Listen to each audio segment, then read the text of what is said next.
ma société, Startalers, est la meilleure amie financière des femmes. On développe une conseillère digitale financière, un chatbot qui s'appelle Donna. Donna aide les femmes à prendre en main leur avenir financier et devenir des investisseuses responsables. L'idée m'est venue en m'intéressant à la problématique des femmes en finance. J'ai fait 7 ans dans un grand cabinet de conseil où je m'occupais principalement de banques privées et d'asset managers.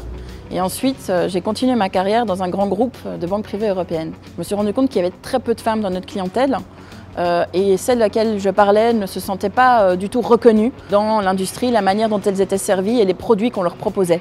Et je me suis rendu compte en faisant un peu de recherche qu'il n'y avait que 10% des femmes aujourd'hui qui investissaient.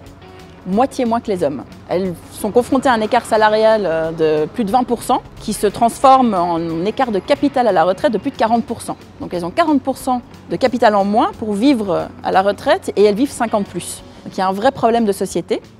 Et j'ai décidé de mettre mon expérience professionnelle au service d'une cause qui me tient particulièrement à cœur en créant Startalers.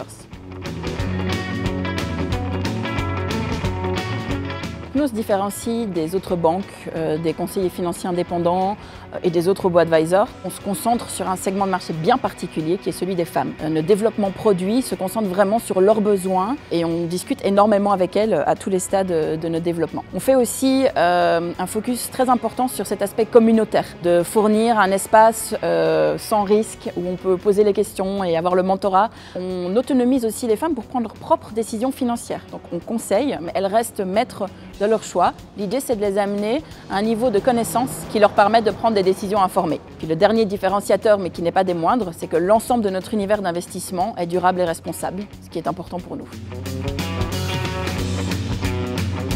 Notre société, jusqu'à présent, elle est autofinancée. On a eu la chance de gagner quelques prix qui nous ont permis d'augmenter notre propre financement et de retarder un petit peu notre levée de fonds. La BIL nous a beaucoup aidés depuis le début. Déjà, c'est là où on a ouvert les comptes de la société. Et puis surtout, le département innovation nous a mis en contact dès le début avec d'autres entrepreneurs et des partenaires qui nous ont permis de développer notre premier produit et aussi simplement d'échanger et de partager notre expérience, ce qui en tant qu'entrepreneur est vraiment une valeur ajoutée.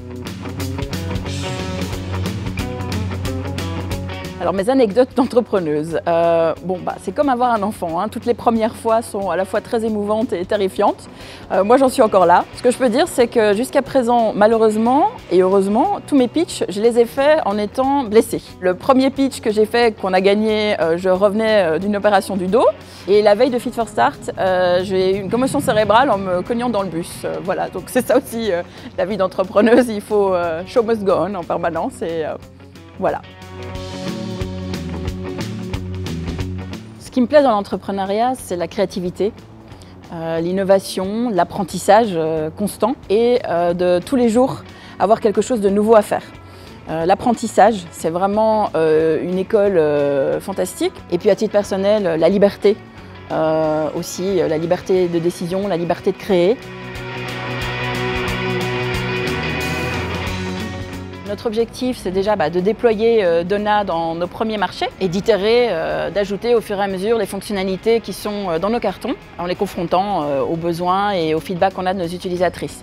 En parallèle, on est aussi dans le process de demander notre licence de conseiller financier et puis de trouver les pays qui seront les prochains dans notre roadmap. Ça, c'est pour les 12 prochains mois. À plus long terme, on a pour ambition, évidemment, de conquérir le monde, mais plus précisément, on vous dira plus dans 12 mois.